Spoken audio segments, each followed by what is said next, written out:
Could I just ask you first of all if you can clarify the position with regard to Declan Rice and the issue he has, and if he's going to be available for the game?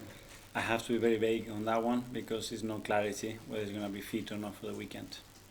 There's been reports maybe that there might be a broken toe. Can you elaborate on that? That's for the doctor. What I can say that he hasn't trained yet, and it's not clear whether he's going to be available or not to play. Martin Odegaard did come on, albeit late, against Inter Milan. Is he in a position where he can start this game? Yeah, everybody that is in the squad is going to be fit and available to start the game. So then it will be a decision whether it is too early or is the right moment for him to make that step again. And I guess that would mean same for Kai Havertz and Mikel Arteta. They've come through okay and available? Yes, we will have to wait till tomorrow to see how they react. Kai was quite a nasty cut and he could not continue. We have to take him off.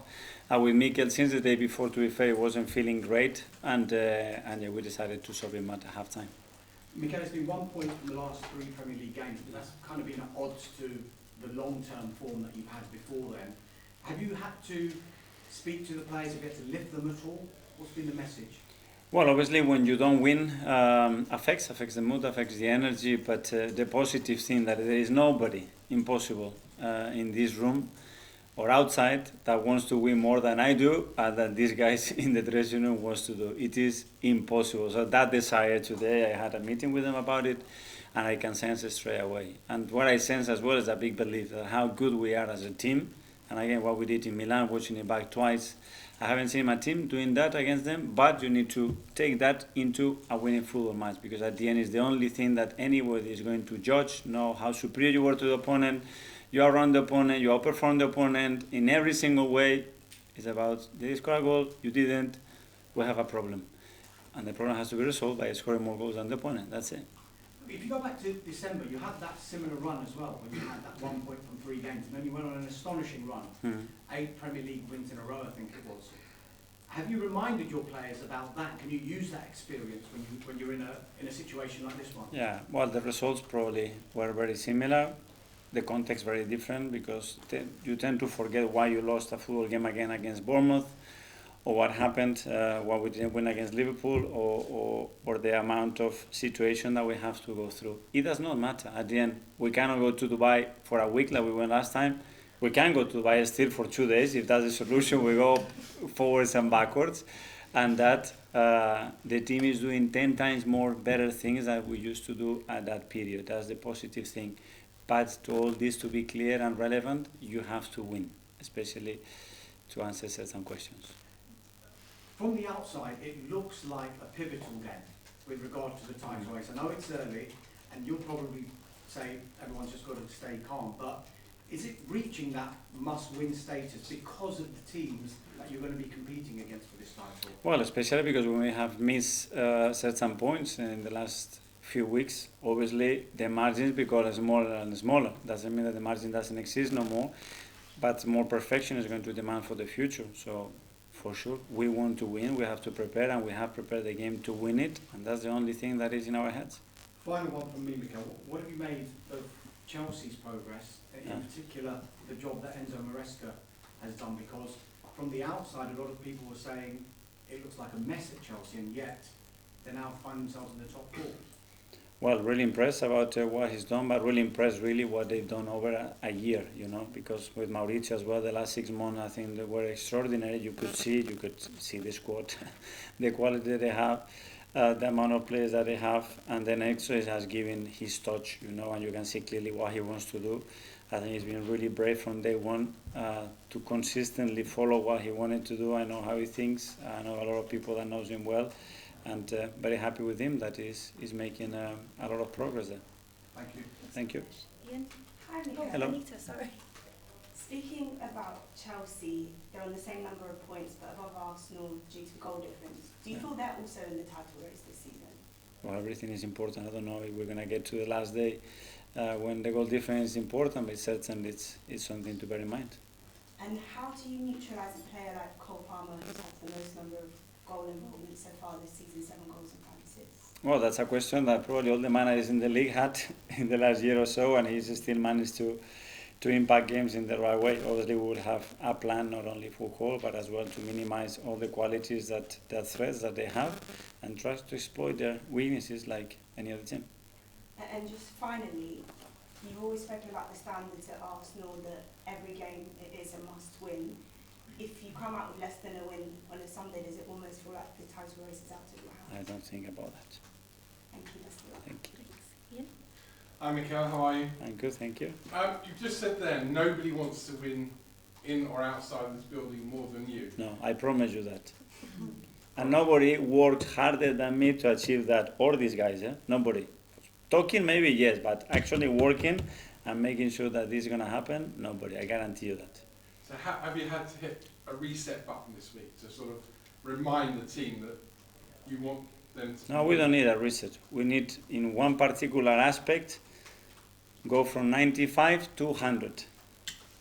I'm not going to tell you what that is. Go on. Go on. No? Okay. Like Arsenal, lots of other teams have been inconsistent recently. Man City, apart from Liverpool, maybe the only team that haven't been. Why is that in the Premier League? I think everybody has been consistently struggling with the level that there is in this league and in general in Europe, playing every 3 days at the level. Because the temperature is gone up another level, the level is gone up another level, and to win, if not, I would put my fingers here that nobody's going to do 100 points this year. But it will require perfection to keep winning, and even the teams that are winning, the margins have been like this, or the moments in games they've been like this. So very tough, but this is the task. And do you think the margins between the teams that are, in inverted commas, the smaller clubs, the likes of Bournemouth, Brighton, Brentford, and the top teams are getting smaller by the season? I think so, yeah. You do. Mm. Last one, hopefully your injury problems are easing. They seem to be getting a little bit better. But have we reached, I mean, most clubs seem to have had injury problems this season. Have we reached the time when we should have bigger squads in the Premier League? Well, the actual regulation, I think, is very difficult. Would you like to see bigger squads? Well, if we play every 3 days, the amount of games that we have to play, it's going to be a necessity, that's for sure. Can you put a number on it? How many you'd like to have? Sorry? Can you put a number on it? How many? A number and the quality of that squad, that's going to be the key. It's not just about a number. You can have numbers from all kind of players. You can throw a lot of names there, but it's about the quality of that squad. Thank you. Thank you. Mikel, can I just ask you, because there's a lot of pressure on Martin to come in and fix the attack. Does there need to be an appreciation that he can't just wave a magic wand and make everything all right going forward for you? No, I think that's obviously we are demanding that. That's not very realistic. You know, it's about the collective. It's about taking ownership. Every player, that what we have to do in attacking and doing it better and more consistently. But certainly having a player like Martin helps, because he's shown how important it's been for us in the last 3-4 years. When you were going through that difficult run around the turn of the year, I remember you spoke about showing players clips, looking at body language and reaction to missing chances. Is that something you see as a big part of the game, how the team reacts to when they're having these struggles? Well, there are various ways. I think the results in the last 2, because let's leave Bournemouth away because that's a very different context. To that, the problem is quite well identified and very resolvable. And just one last one on Martin. He wasn't named in the Norway squad, but there's been some sort of suggestion he could possibly, depending on how it goes we can maybe join up with them for the break. Is that something that's still ongoing discussions with Norway? Let's see how it goes.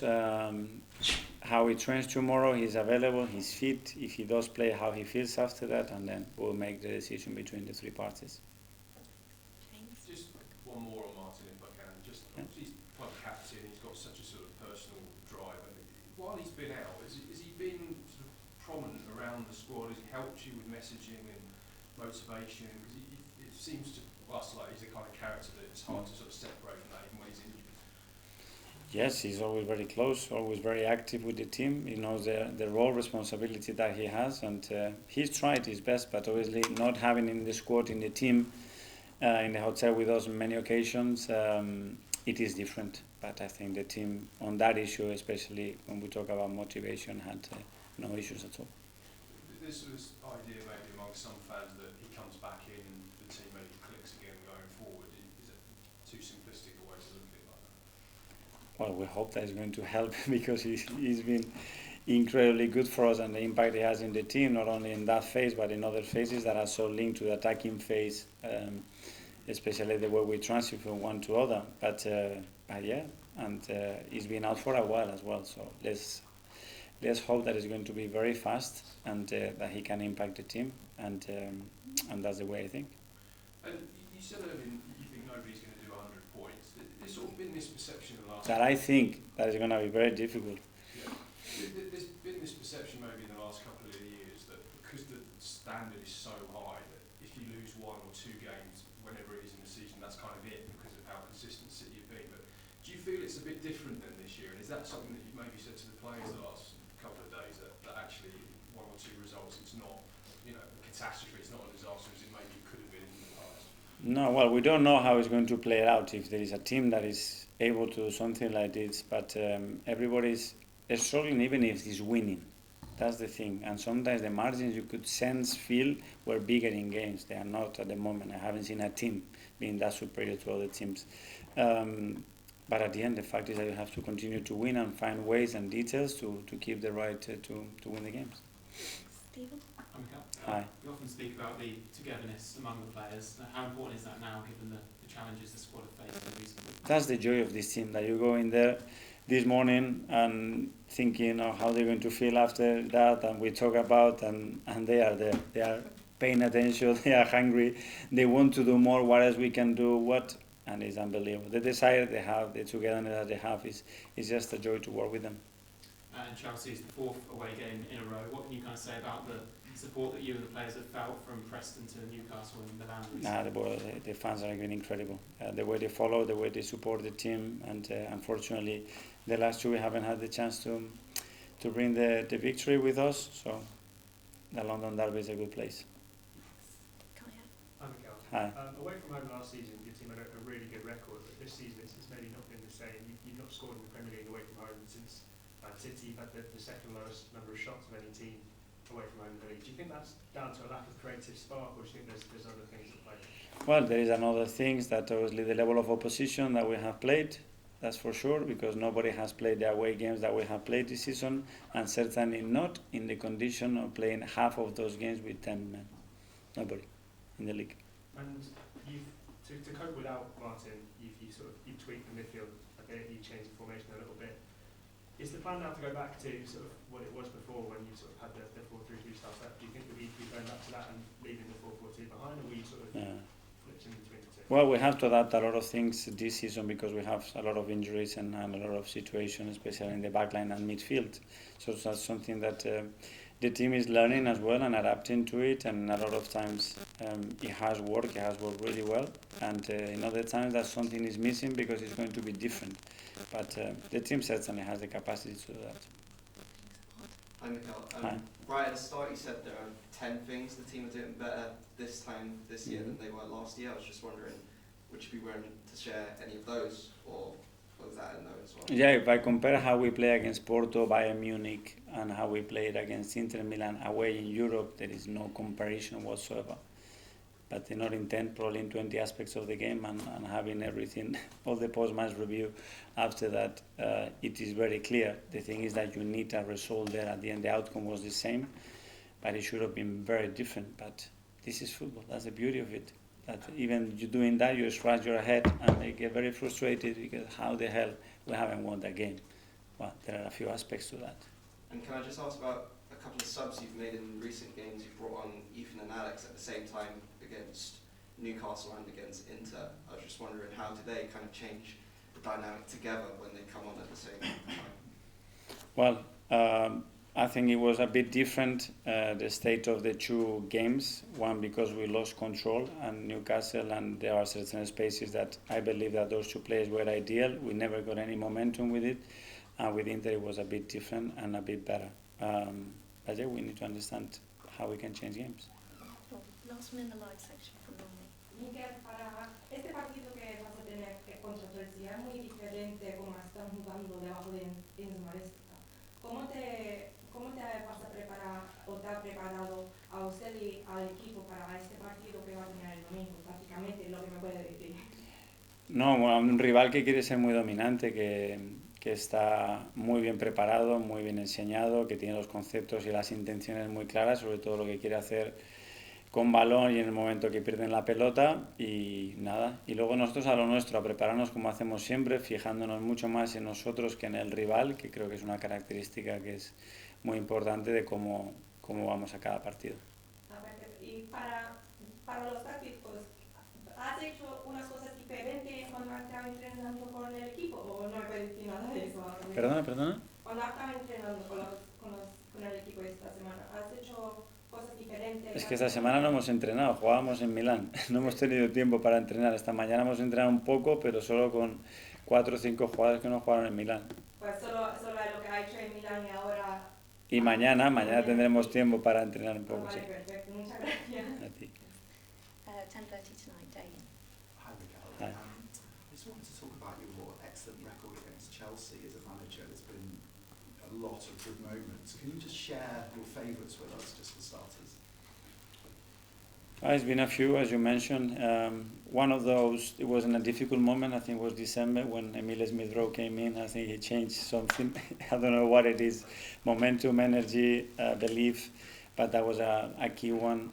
We had some away games as well that have been very, very, very nice, especially, having our supporters there, the connection that generates, that belief. It was a moment that we really needed to win to stay at a level. We sustained that pressure, and it's been some nice moments. I mean, do you sort of mention that to the guys? Do you feed off that in any way? That sometimes you have teams that things go well against? Yeah, and it's true that I think we remember one against Tuchel, we were lucky as well to win it, that we didn't do enough in the game to actually win the game, and we actually won it. So depends. I think having the right preparation. I really like how I see the boys today and how we're going to go to that game, really believing that we can win it and make it happen. John? Mikel, how much can one result change the season? One positive result change everything? Everything? I don't know. Feeling. Well, winning is what we say. It's the best formula for everything, for energy, for belief, for confidence, for the noise inside, for the noise outside. To create momentum, generate a positive surroundings around it. For everything, it helps for everything, even if you don't deserve it.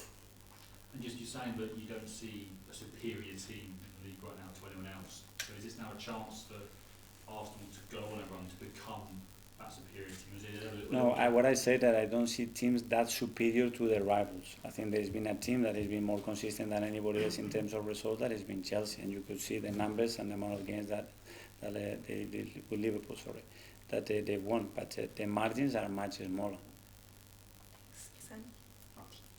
Just follow on that. Do you see this as the most open title race for years then, given that? I think anybody can lose 2, 3 or 4 matches in a row.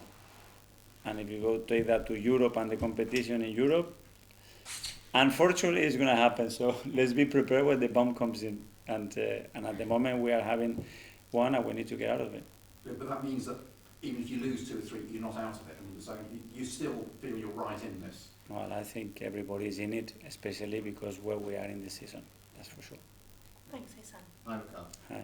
With obviously there's certain potential issues with the midfield, maybe attack, you're not producing as many chances as you'd like. But in terms of the back line, again, started solid, haven't you, with Gabriel Saliba? How crucial will they be again for your title charge this season? Well, obviously the defensive organization and the numbers that we have produced in the last few years, they've been pivotal because they give you the best possible chance to win matches, first of all, because without conceding, obviously you're not going to lose it, and the platform is there, and we know that we can generate chances in various ways. So those should have been exceptional. The whole team, in many aspects, in the defensive side, has been exceptional, better than anybody else, and we need to sustain that and now win all the things in aspects that we are missing at the moment. With Raheem Sterling, once he signed for this club, you mentioned about how hungry he looked, how good he looked in training, and how much of a big part he played. Against Newcastle and Inter, he obviously didn't come off the bench even when you were behind. What's the rationale behind that so far, and what kind of role do you think he could play going forward? That's a decision of mine, nothing to do with Rush. If somebody got it wrong, it was me. It's the feeling that you have, the understanding of how you can damage the opponent, and picking a different play, different profile for that moment. And does he have a potentially good role to play later in the Yes. season? Thank you. Hi, Mikel. Hi. There's a lot of people saying if you don't win on Sunday, the club, Arsenal's in a bit of crisis. Is that quite ludicrous? I don't like to attach a specific word to certain moments. We are here to win. That's clear. To win tomorrow, and to win on Tuesday, and to win the next match, and that's the demands that we have to live in. And anything that is not winning is going to create other stuff. Debates. It's going to create arguments, whatever it is. So we are here to win. That is clear. Okay, just the lack of goals, is it a concern though? And perhaps should you have signed a striker? Yeah. It is a concern because you need the goals, and you need many goals to win games consistently. Should you have signed a striker in the summer? Sorry? Should you have signed a striker in the summer? I don't analyze things like this now. Thank you. Ed. Hi, Mikel. Just on Chelsea, they made 11 changes for their game yesterday. Yeah. Obviously, you had pretty much a full-strength side against Inter. Is that a concern that they're going to be a lot fresher in this game? I don't know. We've been used to play every 3 days, 2.5 days. I think the calendar that they've thrown has been extremely demanding. We have coped with that. We have coped with a lot of injuries on top of that. So we are doing everything that we possibly can to get to games in the best preparation, and physically and mentally in the best condition to win it. And on Sunday, I'm sure that we're going to be at the same level. Is that what it's about this time of the year, though, kind of trying to just manage that massive workload that you've got? And it's more than it's been in previous seasons, obviously, with extra games to Champions League. Yes, but as well, I think we have better resources. We have players that are used to it. We have players that they've done it. Before, players with congested periods, we had very few in the squad that have experimented that kind of demands. Now we have many more, and they can go with that better. And if injuries respect us, we are well equipped to manage that. Gary, last one. Last season, part of the changes in the mood was sort of going away and having very much family time and getting the families together. I mean, you haven't kind of got that because it's so congested. But is there anything you can do in a much smaller scale to kind of, not that they need bonding, but just as something to change the kind of atmosphere, which isn't about football then? Yeah, we don't know where that clicked, because if instead of going to Dubai, I would have given a week off, and you see the team in Las Vegas for 1 week, smashing the night. We come back the following week and we lose 2 games in a row. I'm in my house, I'm sacked.